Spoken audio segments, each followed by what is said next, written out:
Good morning, sir. Seriously, John?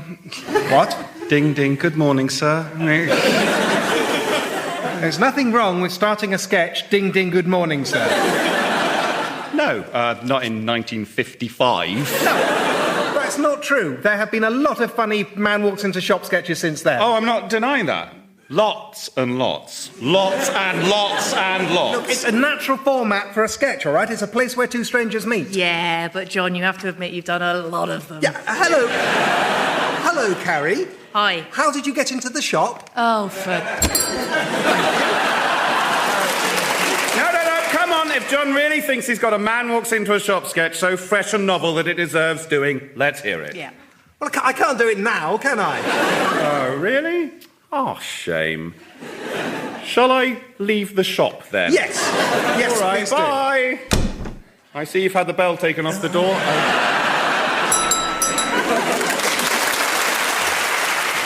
anyone who would like to take part, please talk to Mrs. Bradley or Mrs. Christie.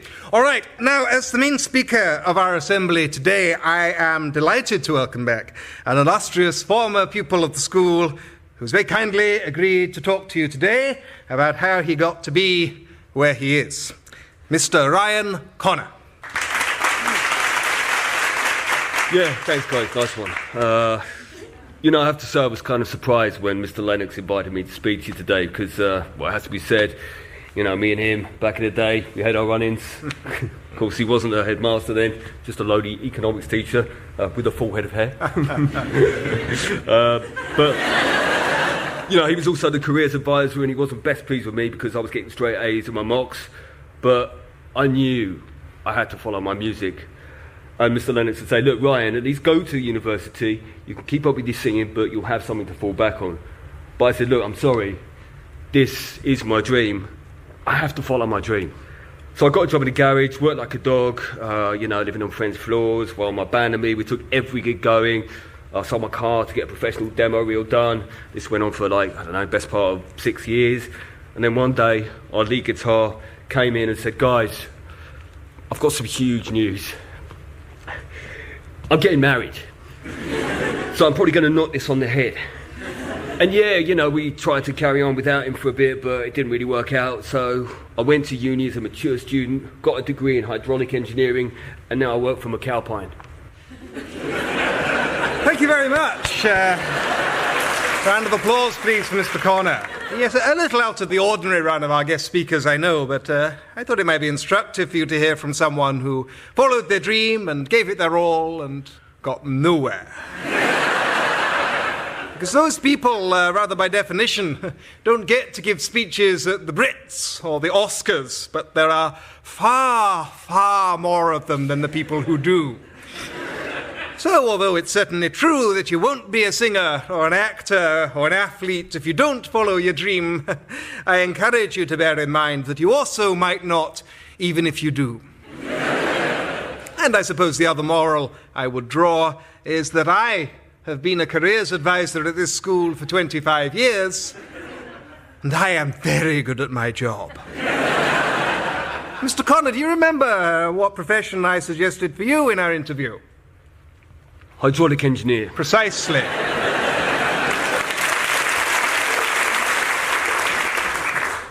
O great forces from the realm beyond, that passeth all understanding, my 9 colleagues and I humbly beg leave to appeal to you. It appears that we have unwittingly become caught up in the midst of a mighty conflict between you, which seems, so far as we can tell, to concern the question of whether my colleagues and I should stand upright, thus, in triangular formation in the light, or alternatively lie down chaotically in the darkness.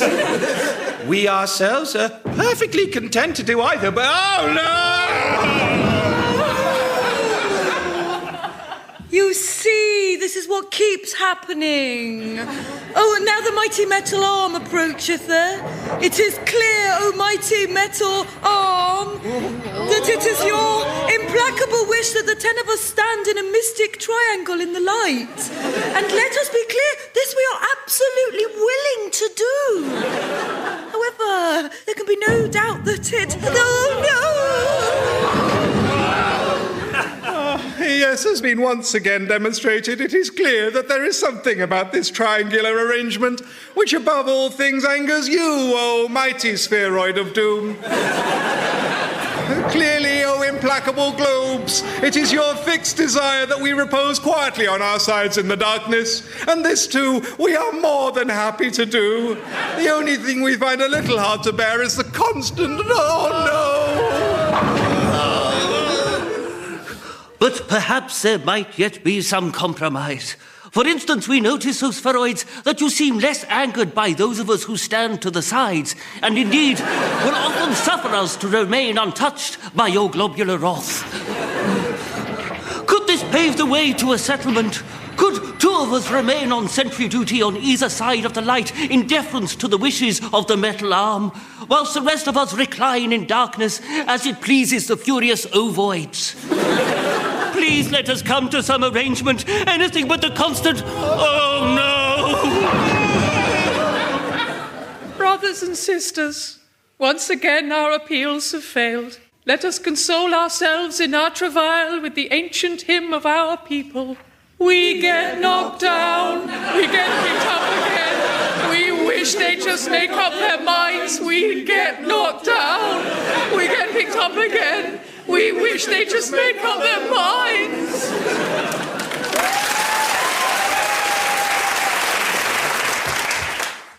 Good morning, sir. Oh, I see. Take the curse off your man walks into a shop sketch with the first one so you can slip it in now. That the plan? That was the plan, yes.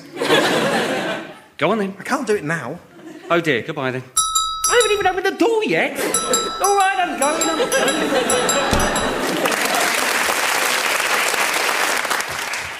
Hello and welcome to the interview sketch. My name's Patsy Straightwoman. It would be the way I tell them if I ever got to tell any of them.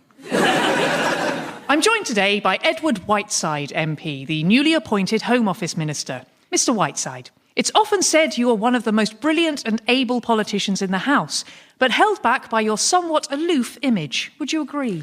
Well, no, Patsy, hardly. I certainly wouldn't describe myself in those very flattering terms, but equally, I hope my constituents would say I'm fairly down to earth. But there is, you must admit, a perception of you in the public eye as rather patrician, haughty, someone, in short, who thinks he's better than everyone else. Oh, dear.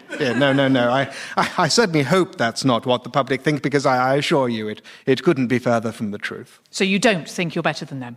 Certainly not. No, I am constantly humbled by the hard-working families I meet in my constituency and elsewhere, the backbone of this country.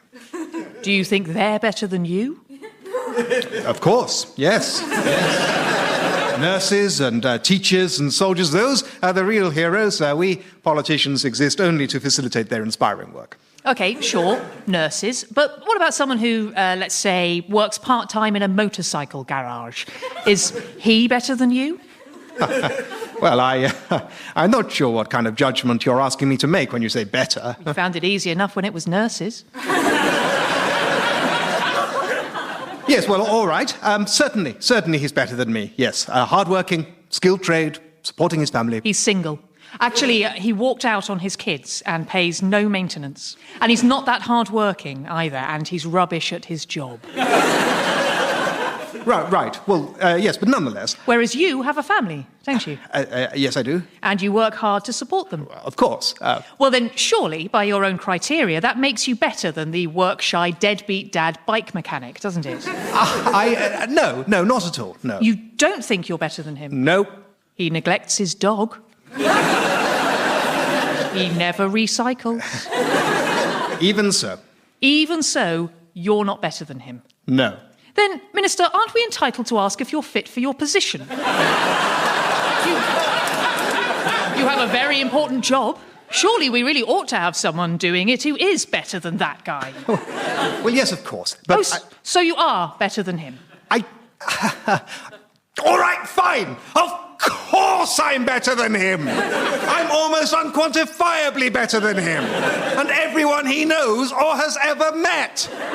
I'm also better than almost everyone I've ever met. I'm certainly better than you, and I'm absolutely better than bloody nurses. Have you met any nurses?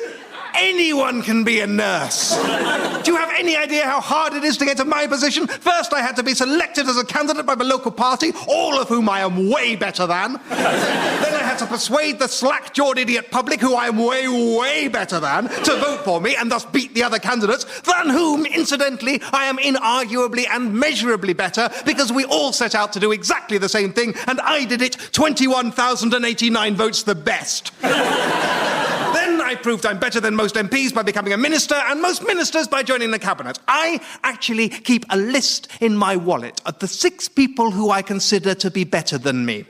2 of them are currently blocking my way to becoming Prime Minister, and when the 7th unexpectedly died last year, I literally wept for joy. I am not just better than you, I am this close to becoming the actual best of you. Minister, can I press you for an answer? Are you better than him? No, the motorbike guy's still better than me. All the voters are better than me. I'm the worst.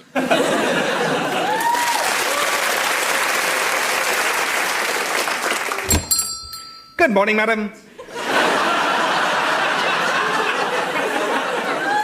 Yeah, because woman walks into a shop. That's as fresh as a daisy, isn't it? For goodness sake.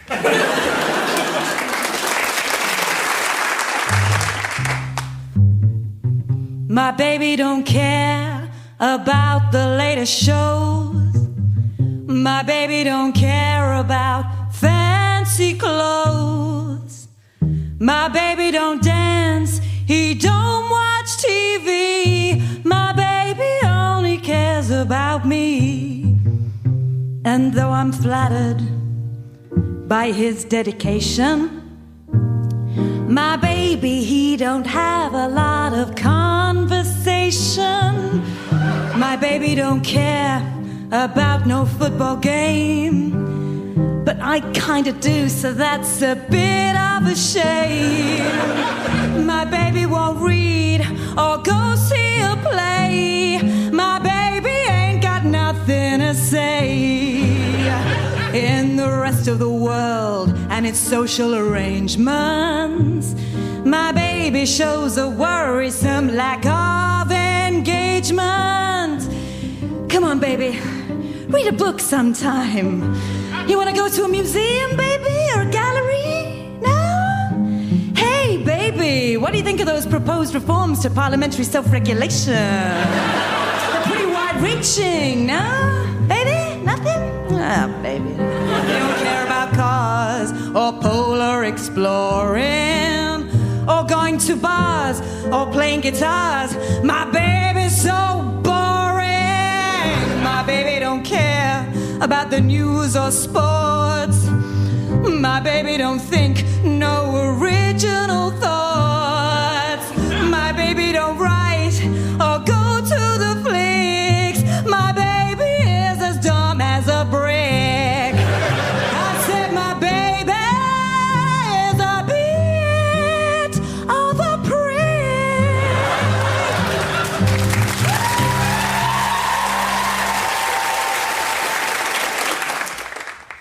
Ah, are you the new engine driver? Yes, hello. Hello, welcome to the island of Sodor. I'm the Fat Controller. I wouldn't say that. No, it's all right. I've taken ownership of the world. Now, let me introduce you to our engine. Come over here, Thomas. No, it's dead. I know, I wasn't talking to you. Hello, sir. I say, did I startle you? Yes. Oh, I'm frightfully sorry. The Fat Controller's always telling me to blow my whistle when I approach, aren't you, sir? I certainly am, young Thomas. How'd you make you do that? Chuff, chuff, chuff. What do what? The engine. Talk. Oh, well, I'm afraid Thomas here is a chatty young rascal. The tricky bit is getting him to stop. But, you know, is it animatronic or... I say so. Why does he keep calling me it? I don't know, Thomas. It does seem a little rude. Jed, you do have experience as a train driver, don't you? Yes. 8 years with First Capital Connect, driving Class 3 Electrostars. Oh, but they're not the chatty type? No. They don't have faces with eyes that move and... Oh, my God, he's got a tongue. Put that away, Thomas. Chuff, chuff. I'm sure you'll get used to him soon enough. Now, in you get. What? Get in. Into what? Why, into the cab, of course. What, into him? Oh, don't worry. I don't mind. Yeah, but I don't want to sit inside someone I've had a conversation with. Fiddlesticks, climb aboard.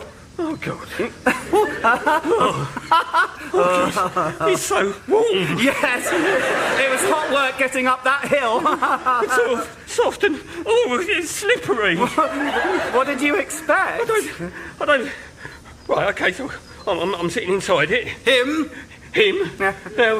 How do I make him go? Why? The same as any other engine, of course. Simply reach forward and manipulate the lobes of his brain to manipulate his actions. I don't want to do that. Well, I'm rather afraid you have to. Yes, come along. Annie and Clarabelle are waiting. Stick your hands in my brain and let's get started.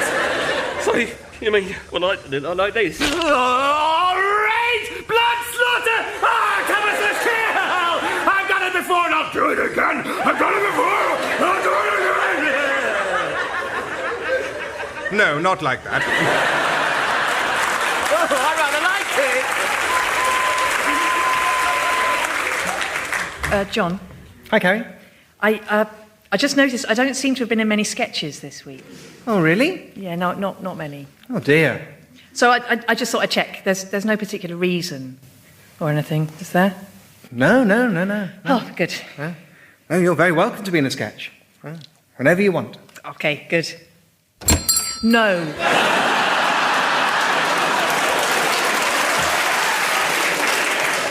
The shop sketch is always open for business. Seriously? Seriously. Fine. Yes! Good morning, madam. Oh, hello. Do you do budgies? Yes, I don't believe we have any in at the moment, though, but I have just finished work on this Finch. No, it's my budgie. He's died very sadly. Oh, I'm sorry to hear that. Yes, and so can you stuff him for me? Oh, yes, we can. Especially if he passed quite recently. Oh, yes. Only yesterday. I've got him with me. Oh, good. Now, let me see. He's in here. Right. Obviously, that isn't a budgie. I know that. This is a cat. Yes. Yes, I told you. The budgie's inside. Madam, I'm afraid if the cat has eaten the budgie, there's not much I can do. Yes, but he hasn't eaten him. That's why he died. He choked on him. Look, see, if I open up Sammy's mouth, there, you can see Albert's little feet. So you want me to retrieve the budgie from the cat's throat and then stuff the budgie? Yes, please. And then what do you want me to do with the cat? Oh, I want him stuffed as well. Didn't I say? I want them both done. I see. Together. Together? Oh, yes, in a, what's the word? Tableau. Right. Any particular pose? Well, I was going to ask for them playing together because they were such friends, really. And then I thought that's not really fair on Albert, is it? Because really, Sammy was a very naughty pussycat at the end. So I made these. What are these? Well, these are little judicial robes. And this is a tiny little wig. I'd like you to do the budgie sitting in judgment on the cat for his crimes and sentencing him to death. Because in a way, you know, that's just what he did. And the cat, have you made anything for him to wear? Well, I thought about that. I did think about one of those old-time convict suits with the arrows. But then I thought, but if he's only just now being convicted, why would he be wearing one? I don't want it to seem like this is just a show trial. That's also the reason I brought these along. Mice. Mostly mice, yes, some moles, for the jewellery. Naughty Sammy was always killing them and then bringing them in to give me, and I never did know what to do with them for the best, so I just popped them in the deep freeze. Isn't it lucky that I did? Just shows you never can tell what's going to turn out to be useful. No. Where are you going to display all this? Well, the front room. I should think, on the walnut dresser. And you don't think, I don't know, your visitors might find it a bit disturbing? I don't think so, no. It's honouring their memory, really, isn't it? Besides, by the time most people get to the front room, all they ever want to talk about is the Hall of Ex-Husbands.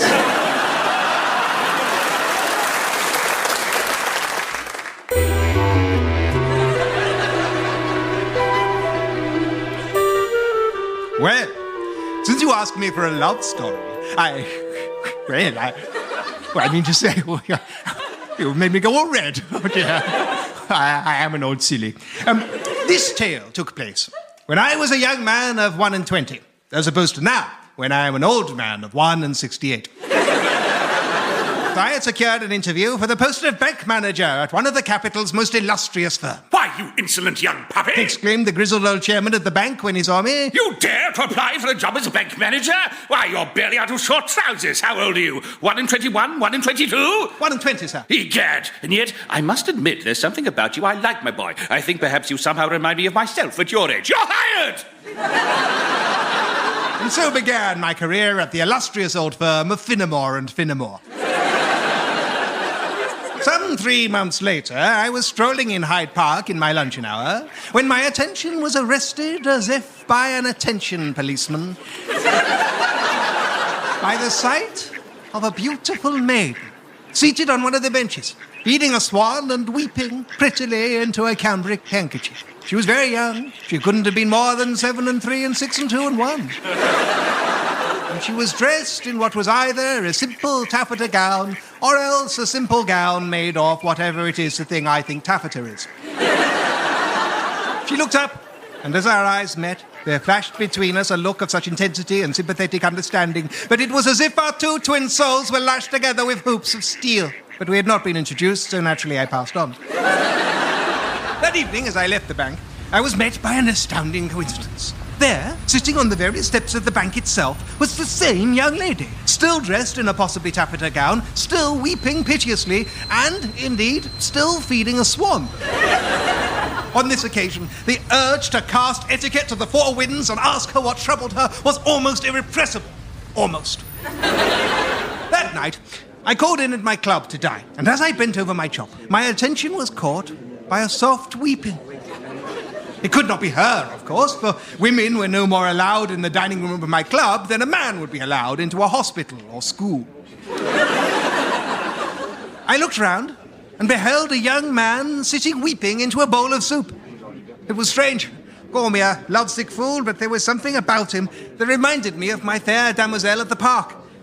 Perhaps it was his womanly eyes set in a girlish face under his feminine hair on a ladylike body. Perhaps it was the unusual cut of his dinner jacket, backless, sleeveless, and made of taffeta. Or perhaps it was simply that I detected from the turmoil taking place under the tablecloth that he was surreptitiously feeding a swan. My curiosity piqued, I crossed to his table. Pardon this unwarrantable interruption, sir, said I, but I could not help but notice you were racked by some powerful emotion. Oh, did you, finally? Said he. But it isn't, sir. It's madam. Oh, pray forgive me, cried I, covered in confusion, and, thanks to a particularly strenuous flap from the swan, watercress soup. I would never have spoken to you if I... No, please. She said. Though we be but strangers, I must confess I feel a sudden intense kinship with you that makes me think that perhaps to you I could indeed bear my very soul. Golly.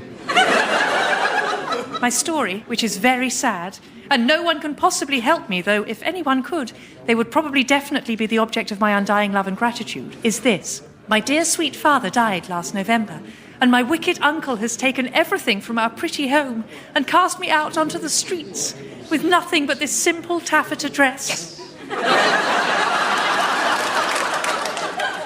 And my beloved swan. Oh, it's your swan? Of course it's my swan. And yet, do you know, of all the things Uncle stole from my poor dear papa, I think what I miss most, the thing I would most like to have back to remember him by is, oh, you'll laugh at my sentimentality, but it's his money. His money? Why, yes. Father was an avid collector of banknotes. Oh, I see, from all around the world. No, he was a patriotic man, and he specialised in the banknotes of this country.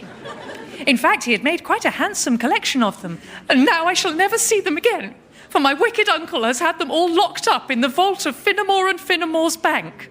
Oh, you poor creature, said I. If only there was something I could do. Yes, if only there was something you could do. Yes. Finnemore and Finnemore's bank, as I say. Ah. Oh, we haven't introduced ourselves. My name is Cornelia Artist. Of course, for short, all my friends call me Nelia. Charmed to meet you. My name is Finnemore. Oh, really? Like in the bank? Which bank? Finnemore and Finnemore's. Oh, yes, that's my father's bank, and I actually work there myself. I've just had an astonishing idea. And so it was decided. Cornelia found it hard to understand my idea at first, but I explained it to her clearly and patiently, and eventually she grasped that as the notes were hers by right, I was almost positive there was nothing illegal in me retrieving them for her. It had occurred to me to wonder how I should recognise which of the many notes in our vaults had been part of her father's collection, but Nelia wisely suggested that I simply bring all the ones I could find, and she'd post back the ones that weren't his. I did not sleep that night, for I had much to prepare. At Finnemore and Finnemore's, all banknotes were locked inside a lead-lined safe, which was itself locked inside a larger safe, which was itself, thanks to some astonishing work by our scientific research team, locked inside a smaller safe. The next morning, I arrived at the bank half an hour before my time and unlocked the 3 safes with my keys, because I was the manager, as I told you. Later that day, I packed the knapsack of Nelia's waiting swan and sent him off with tremulous heart to fly home to his mistress. Tremulous heart because into that knapsack I had packed not banknotes. I had double-checked with father, and it turned out, in fact, that would have been illegal. But a 1,000-page love letter written on notepaper I had spent all night cutting to the size of banknotes, shyly imploring my Nelia to put aside her memories of her father and seek a new life with me. It remains the most romantic thing I have ever done, and I expect any day now to hear back from her. Good night. John Finnemore's Souvenir programme was written and performed by John Finnemore with Margaret Cabourn-Smith, Simon Kane, Lawry, Lewin and Carrie Quinlan. Original music was by Susanna Pearce and Sally Stairs. The producer was Ed Morrish. And yes, we've got a cello now.